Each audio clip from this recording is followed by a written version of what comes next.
안녕하십니까, 감자쌤입니다. 여러분 어떻게 잘 지내고 계시나요? 제가 오늘 갑작스럽게 영상을 올리는데요. 제가 왜 영상을 올리냐면, 제가 어제 신입생 한 명을 만났는데 이 학생이 중3이에요 그런데 중2, 중1 때 공부를 거의 안 했던 거죠. 근데 그 안 했던 학생이 뭐라고 하냐면, 선생님 어차피 저는 내신 점수도 안 나오고 이젠 끝났으니까 인문계 안 갈 거예요, 못 갈 거예요. 근데 물어봤어요. 너 인문계를 가고 싶어서, 안 가고 싶어서 안 가는 거야? 아니면 못 가는 거야? 라고 했더니 그냥 못 가는 겁니다. 가고는 싶은데 못 가요 라고 해서, 제가 뭐라고 얘기냐면, 아직 이번 시험이 끝난 것도 아니고 이번 시험까지 해도 되는 건데 너는 너 스스로가 기계공고나 말서고나 그런 쪽보다는 인문계가 낫잖아, 너 그렇게 생각하는 거잖아 라고 했더니 이 학생이 맞다고, 그럼 포기하지 말라고 했습니다. 에이 선생님 안 되죠, 어차피 안 되는 건데 해서 뭐해요. 그래서 제가 얘기를 한 명 했습니다. 공부방에 어떤 아이가 있었어요. 어떤 아이가 있었는데 그 아이가 저한테 상담이 왔습니다.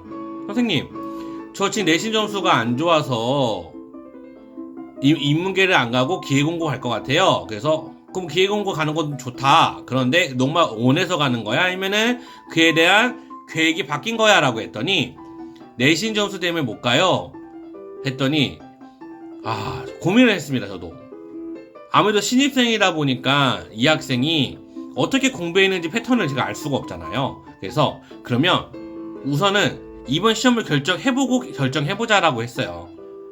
후회는 하지 말자. 그래서 한 달 동안 이 학생과 어떻게 했냐면 정말 열심히 달렸어요. 아이가 기본기가 안 돼 있다 보니까 그걸 채우는 시간을 따로 가졌습니다, 저랑. 그리고서 점수가 어떻게 됐냐면 한 달 만에요. 솔직히 저도 놀랐어요. 그러니까 이 아이는 애초에 공부를 못하는 애가 아니라 안 했던 아이였던 거죠. 충분히 머리가 좋았던 거예요. 그래서 어떻게 됐냐면 20점대가 90점대가 되다 보니까 바로 인문계 진학을 했습니다. 여러분, 인문계 진학, 실업계 진학, 그게 물론 중요합니다. 하지만 어떤 것이 좋고 어떤 것이 나쁘다라고 저 말은 못할 것 같아요. 하지만 실업계보다는 아무래도 인문계가 앞으로 진로를 결정할 때 저 폭이 넓습니다. 그러다 보니까 그런 거예요. 제가 여러분한테 말하고 싶은 건 뭐냐면, 아직 시험이 한 달 남았어요. 한 달이면 여러분이 지금까지 한 것을 다시 준비하고 공부할 수 있을 정도로 충분히 가능합니다. 무슨 말인지 이해 가십니까? 저는요 그렇게 믿고 항상 일을 해왔고요, 그렇게 가르쳐 왔습니다. 아이들은요 시간 물론 중요하죠. 하지만 그것보다 더 중요한 건 아이의 의지라고 생각하고요, 그것보다 더 중요한 건 아이가 실행할 수 있도록 선생님이 도와주는 거라 생각합니다.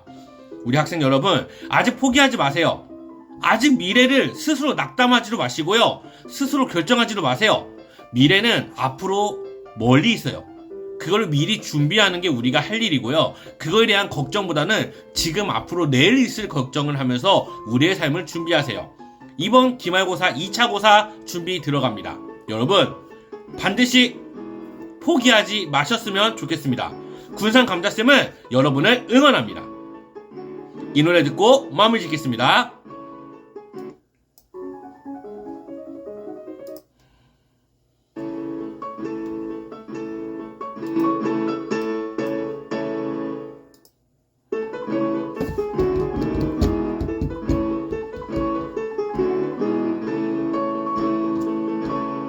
이번에 상담 온 학생들도 결국은 아이가 스스로가 다시 해보겠다고 시작을 했고요, 지금 오늘도 보강을 하고 집에 갔습니다.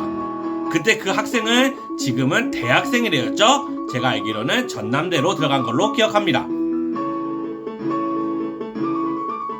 우리 화이팅 합시다.